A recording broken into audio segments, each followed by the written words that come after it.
یہ جو امیگریشن ہوتی ہے نا، یاد رکھیں ہجرت اگر جنگ کے ڈر کی وجہ سے، بھوک پیاس کے ڈر کی وجہ سے، جان بچانے کے لیے کی جائے تو یہ تباہی ہو جاتی ہے، پھر بہت تباہی ہو جاتی ہے۔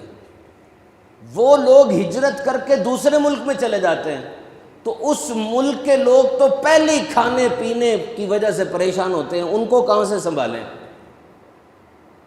لیکن اگر یہ ہجرت تعلیم کے لیے یا کسی اور مقصد سے کی جائے ڈرے بغیر تو یہ ترقی کا ذریعہ بنتی ہے۔ پاکستان کے اسٹوڈنٹس کو ہر سال 10,000 ویزے ایشو کیے جاتے ہیں ایوری ایئر۔ یہ لوگ جاتے ہیں چائنا، ساؤتھ کوریا، جا کے وہاں سے پی ایچ ڈیز کر کے آتے ہیں، پوسٹ ڈاک کر کے آتے ہیں، ہمارے ملک کی ترقی کا سبب بنتے ہیں۔ تو ہجرت یہ اگر پازیٹیو پرپز کے لیے کی جائے تو پھر ٹھیک ہے، لیکن اگر یہ اس طرح سے ہو جائے پھر بہت پرابلم ہو جاتی ہے۔ اب مجھے بتائیے، جب ہجرت ہوئی مدینے سے، that was a big migration, 2 مہینے کے اندر اندر تقریباً پورا مکہ مسلمانوں سے خالی ہو گیا، سب ہجرت کر کے مدینے میں آ گئے۔ اب دیکھیے مدینے کے اندر جب ہجرت ہوئی بڑے ناگفتہ بے حالات میں ہوئی۔ میرے آقا علیہ الصلوۃ والسلام کا جملہ بڑا مشہور ہے، اے شہر مکہ تو مجھ کو تمام دنیا سے زیادہ پیارا ہے، اگر میری قوم مجھ کو تجھ سے نہ نکالتی تو میں تیرے سوا کسی اور جگہ سکونت پذیر نہ ہوتا، یہ میرے آقا علیہ الصلوۃ والسلام نے فرمایا۔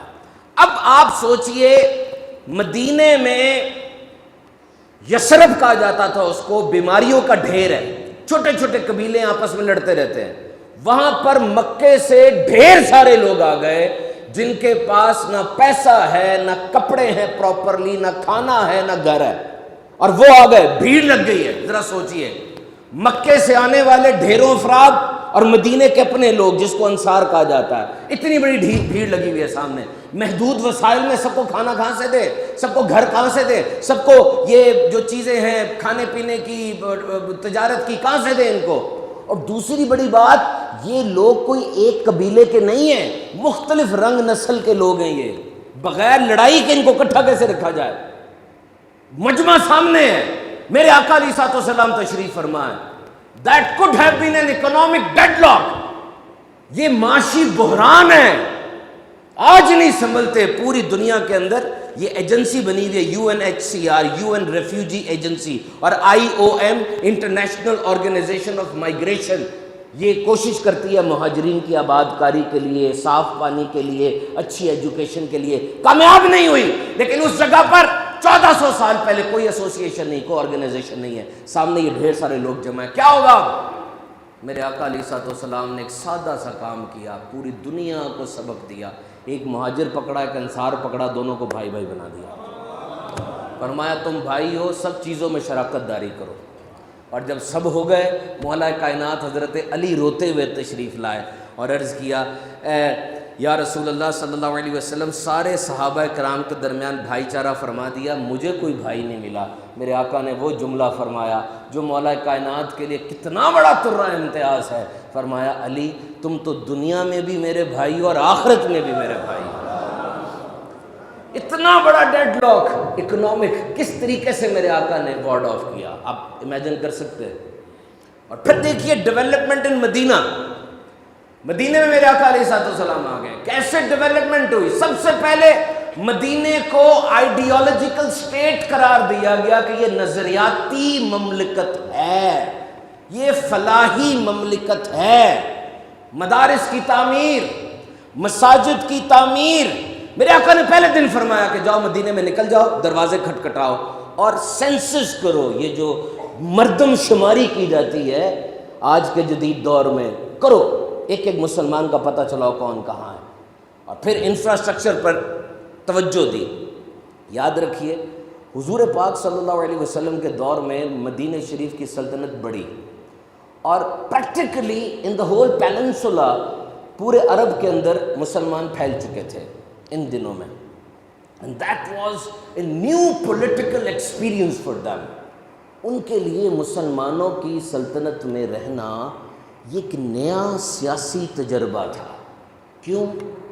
یہ عرب کے لوگ نا چھوٹے چھوٹے قبیلوں میں رہتے تھے، خود ہی لڑائیاں لڑتے تھے، خود ہی ان کی آرمی ہوتی تھی، خود ہی ان کی معیشت ہوتی تھی، کسی مرکز کو یہ تسلیم نہیں کرتے تھے، ذرا ذرا سی بات پہ پورے پورے قبیلوں کو ذبح کر دیتے تھے، چھوٹے چھوٹے قبیلے، مرکزیت کبھی نہیں رہی، تاریخ گواہ ہے عرب میں مرکزیت کبھی نہیں رہی۔ تو مجھے بتائیے ان حالات میں کیا یہ میرے آقا صلی اللہ علیہ وسلم کا سیاسی معجزہ نہیں ہے کہ اس سارے عرب کو سیسا پلائی دیوار بنا کر ایک لائن میں کھڑا کر دیا، سارا عرب ون لائن کے اندر ہو گیا میرے آقا علیہ الصلوۃ والسلام کے دور میں۔ اور پھر سٹینڈرڈ ان کا کیا تھا؟ قبیلہ یا خون نہیں، اسلام، امن کا دین، یہ سٹینڈرڈ بنا دیا گیا۔ اور پھر from the very first day میرے آقا علیہ الصلوۃ والسلام کی چاہت یہی تھی کہ مدینہ صرف چھوٹی سی کوئی جغرافیکل باؤنڈری نہ رہے، جیسے اس زمانے میں یونان میں ہوتی تھی کہ بس جو یونان فتح ہو گیا اس سے آگے انہوں نے نہیں بڑھنا۔ میرے آقا نے پہلے دن فرما دیا کہ یہ چیز آگے چلے گی، اور عالمگیر ملک بنا جو مدینے کی چند گلیوں سے شروع ہوا، روزانہ 900 کلومیٹر فتح ہو رہا ہے، اور جب میرے آقا علیہ الصلوۃ والسلام کا وصال ظاہری ہوا 10 لاکھ مربع میل دین اسلام کی سلطنت میں داخل ہو چکا تھا۔ مجھے بتائیے کیا آپ کو یہ لانگ ٹرم پلاننگ کی بہترین مثال نہیں مل رہی؟ جب شہر بڑا ہوتا تھا میرے آقا شہر کو بڑھانے سے انکار فرما دیتے تھے، آپ نے ایک حد بنائی ہوئی تھی، اتنا شہر ہوگا اس سے باہر شہر نہیں بڑھے گا۔ گول سیٹنگ کی، بہترین پولیٹیکل جورسپروڈنس کی، ڈیلیگیشن آف اتھارٹی کی، اتنی بڑی سلطنت کیا کسی اور پر اعتبار کیے بغیر بن سکتی ہے؟ مجھے بتائیں، محبت بھائی چارے کے بغیر بن سکتی ہے؟ مجھے بتائیں۔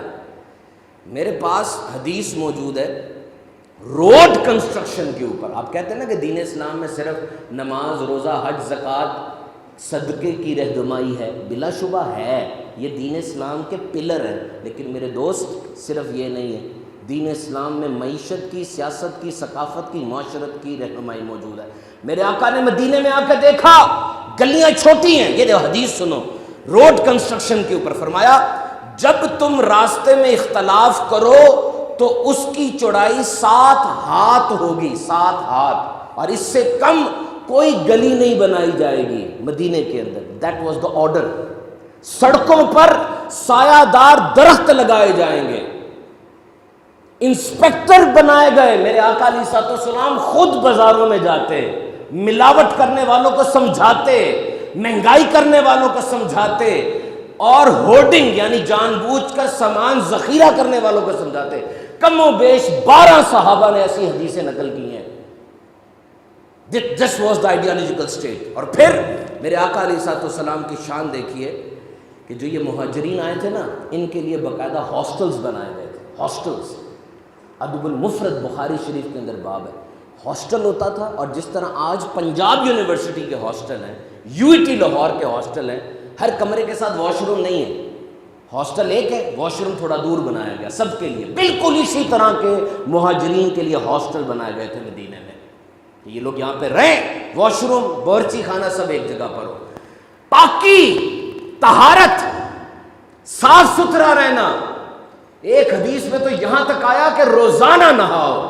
میرے آقا علیہ الصلوۃ والسلام نے حکم فرمایا ہر گھر کے ساتھ غسل خانہ بنے گا، ہر مسجد کے ساتھ طہارت خانہ ہوگا۔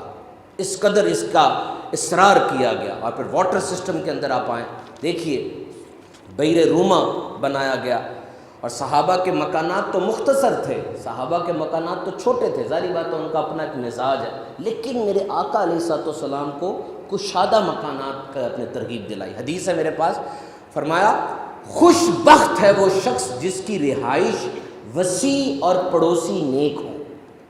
حدیث سنیے، خوش بخت ہے وہ شخص جس کی رہائش وسیع اور پڑوسی نیک ہو۔